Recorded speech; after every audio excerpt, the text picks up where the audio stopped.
ನಮಸ್ತೆ ಎಲ್ರಿಗೂ. ಸಬ್ಸ್ಕ್ರೈಬ್ ಮಾಡ್ಕೊಳ್ಳಿ. ಹರಬೆ ಸೊಪ್ಪು ಪಲ್ಯ ಮಾಡುವ ವಿಧಾನ. ನಾನಿಲ್ಲಿ ಕೆಂಪು ಹರಬೆ ತೊಗೊಂಡಿದ್ದೀನಿ. ಅದನ್ನು ನೀಟಾಗಿ ಮೀಡಿಯಮ್ ಸೈಜಲ್ಲಿ ಕಟ್ ಮಾಡ್ಕೊಂಡಿದ್ದೀನಿ. ಸೊಪ್ಪನ್ನು ಮೊದಲಲ್ಲೇ ತೊಳ್ಕೊಬೇಕು. ಆಮೇಲೆ ಕಟ್ ಮಾಡಿದ ಮೇಲೆ ತೊಳೆಯೋಕ್ಕೆ ಹೋಗಬೇಡಿ, ಏಕೆಂದರೆ ಅದು ವಿಟಮಿನ್ ಎಲ್ಲ ತೊಳಿಬೇಕಾದ್ರೆ ಹೋಗ್ಬಿಡುತ್ತೆ. ಇವಾಗ ಒಂದು ಖಾಲಿ ಪಾತ್ರೆ ತೊಗೊಂಡು ಅದಕ್ಕೆ ಸ್ವಲ್ಪ ಎಣ್ಣೆ ಕಾದ ನಂತರ ಸ್ವಲ್ಪ ಸಾಸಿವೆ, ಅರ್ಧ ಟೀ ಸ್ಪೂನ್ ಜೀರಿಗೆ, ಸ್ವಲ್ಪ ಕರಿಬೇವು, ಒಂದು 2 ಎಸ್ಲಾಗಷ್ಟು.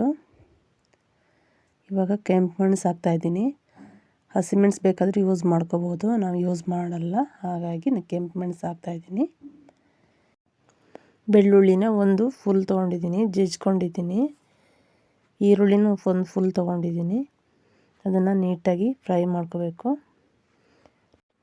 ಕಲರ್ ಚೇಂಜ್ ಆಗೋ ತನಕ ಫ್ರೈ ಮಾಡ್ಕೊಳ್ಳಿ. ನಾವು ಒಂದು ಸ್ವಲ್ಪ ಆಯಿಲ್ ತಿನ್ನೋದು ಸ್ವಲ್ಪ ಕಡಿಮೆ, ಆಗ ಕಡಿಮೆ ಆಯಿಲ್ ಹಾಕ್ಕೊಂಡಿದ್ದೀನಿ. ಈಗ ಒಂದು ಟೊಮೊಟೊ ಹಾಕ್ಕೊತಾ ಇದ್ದೀನಿ. ಮೊದಲೇ ಕಟ್ ಮಾಡಿ ಇಟ್ಕೊಂಡಿದ್ನಲ್ಲ ಆ ಸೊಪ್ಪನ್ನು ಹಾಕ್ಕೊತಾ ಇದ್ದೀನಿ. ನೀಟಾಗಿ ಹಾಕಾದ್ಮೇಲೆ ನಿಮಗೆ ರುಚಿಗೆ ಎಷ್ಟು ಬೇಕಷ್ಟು ಉಪ್ಪು ಹಾಕ್ಕೊಂಡು, ಆನಂತರ ಒಂದು 1/4 ಟೀ ಸ್ಪೂನ್ ಆಗೋಷ್ಟು ಅರಿಶಿನದ ಪುಡಿ ಹಾಕ್ಕೊತಾ ಇದ್ದೀನಿ. ಅರಿಶಿನದ ಪುಡಿ ಹಾಕ್ಬಿಟ್ಟು ಮುಚ್ಚಿಟ್ಟು ಒಂದು 5 ನಿಮಿಷ ಬೇಯಿಸ್ಬೇಕಾಗತ್ತೆ. ಇವಾಗ ಬೆಂದಿದೆ. ಸ್ವಲ್ಪ ಕಾಯಿ ತುರಿನ ಹಾಕ್ಕೊತಾ ಇದ್ದೀನಿ. ನಾನು ಹಸಿ ಇರೋದು ಹಾಕ್ಕೊಂಡಿದ್ದೀನಿ, ಕೊಬ್ಬರಿದು ಹಾಕ್ಕೋಬೋದು.